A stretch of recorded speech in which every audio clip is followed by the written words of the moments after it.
Hi everyone, and welcome to another Collectomaniac video. This is part 2 of a detailed look at my custom 1/6 scale Return of the Living Dead pieces. The piece in front of you is based off the character that emerges from the trioxin barrel in the opening of Return of the Living Dead. Now, this piece was created by One's Customs Figures. It is affectionately known as Tarman. Now, I believe this is around 6 to 7 years old, however don't quote me on a direct timescale, and as I referred to in the previous video, I purchased this from Stiff Richards. The piece comes with a custom light up stand, the actual Tarman figure, various pieces of brain, and a cross-section Scotty dog. The stand for this figure is based upon the inside of the trioxin barrel, which I feel is a nice idea and very unique touch from One here. It's been painted well. There are various different shades of green, yellow, and almost rust marks on the outer part of the base, and as you can clearly see, it's the window which is meant to symbolise what Tarman looks like before the barrel splits open. One has captured the elements of the window relatively accurately, and it also looks like there is almost a cloudy effect to the glass. The sculpt of Tarman's face and hands inside is relatively nice. If I'm being honest, it's a tiny bit rough. It's not as accurate as the Betomatali trioxin barrel sculpt. At the end of the day, this is the base. This is not meant to be the main feature of the figure. So when all things considered, he's done a good job here. You'll also be able to see that One did include a light underneath the glass there, so in the dark this does show up quite well. This is as usual powered by a couple of cell batteries, so can easily be replaced if need be. One of the accessories that comes with this set is of course the split dog.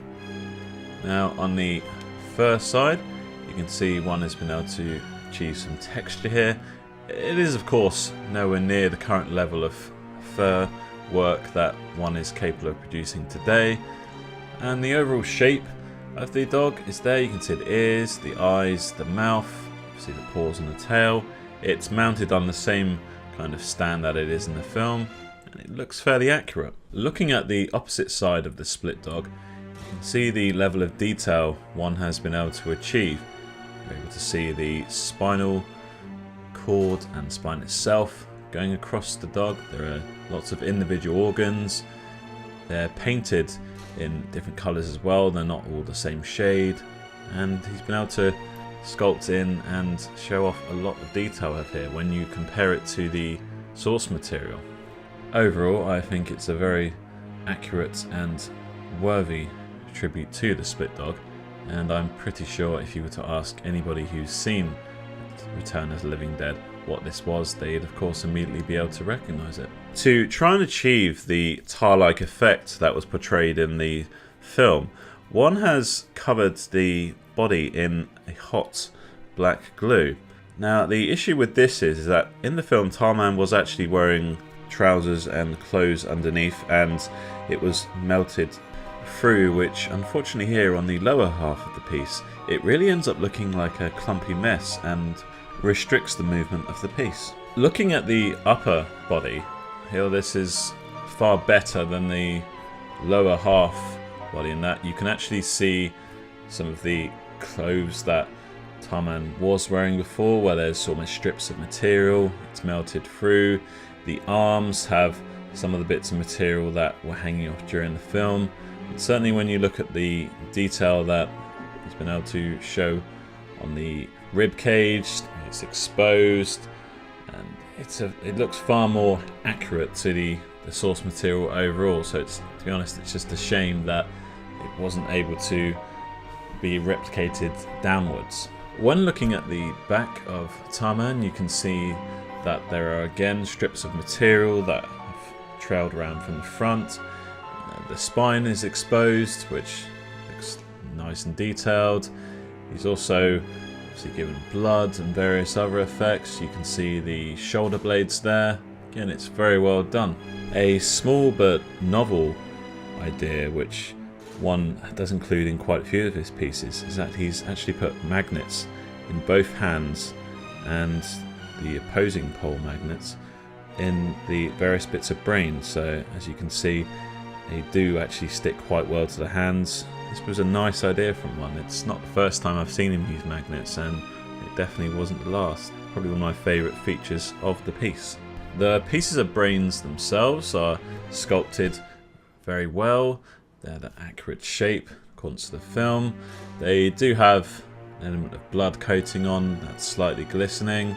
One has included a various array of sizes, so you can play around with a few different options here, which, as you know, I always like. Last but not least, we'll move on to the head of Tarman. Now, the first thing that strikes me when comparing this to the source material is that he's managed to capture the eyes incredibly well. There's the blue pupil, also that bloodshot look, which I feel one has managed to match very well with the film. When you compare the teeth, they are almost as white as what they are in the source material. There is the gap there on the top row. The tongue isn't quite as prominent and also seems a little bit darker than what it does in the film. Overall, it's fairly accurate. Unfortunately, the sculpting seems a little bit clumsy in that they're not quite as clean as what I would have hoped, as when you compare the lower jaw of the piece to the source material, it seems to be a different shape. It actually needs to be a little bit more pointed down and rounder, especially when you look at the ears on the piece. It almost looks like they're a bit more burned than slimy and slippery like they are in the source material. The top of the skull, the shape seems fairly accurate. There's almost that kind of orangey, browny look to the top of the head like in the film, so it's matched quite well there. Another interesting is that this does actually have an articulated jaw. I must confess, when I first got the piece, you could push the jaw up and it would remain closed until you opened it. However, unfortunately, as time's gone on, the jaw still opens, however it doesn't remain closed. My main problem with the head sculpt is that it doesn't look slimy and almost melted like he does in the film. As I said, you can see that there are elements where he's tried to make it look that way, but as I said, they almost just look more like they're burnt or rotten away, as opposed to almost being that melted effect which it was in the film. What I will say again, is what I said earlier, is that one has definitely produced Tarman pieces after this, and the head sculpt on there does look more accurate. So again, take this with a pinch of salt, and it is a product of the time. An interesting bit of trivia is that this was the first film that introduced the concept of zombies actually eating brains. Before this point, it was depicted that zombies just ate human flesh, whereas throughout this film, Tarman and other zombies just crave brains. I'd say this is one of the many reasons why the film series took off as a whole, and I think there were 4 films made. That and the awesome soundtrack, of course. I recently had a discussion with one of my best friends, and he quite rightly pointed out that as I own all these figures, it's difficult to objectively go through and review them accurately.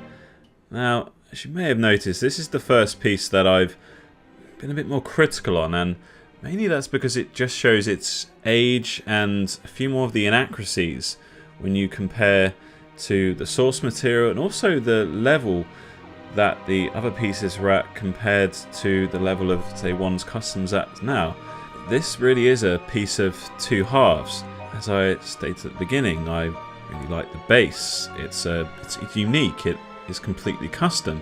Then when you come on to the lower half of Tarman's body, I said it just feels a little bit clumsy, in that it's almost as though there was just too much glue applied. It's actually made the figure more difficult to pose.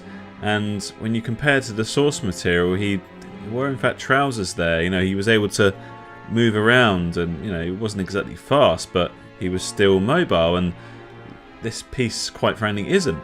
But then when you compare it to the upper torso, you can see the exposed ribcage, which is like in the films. The arms are completely articulated.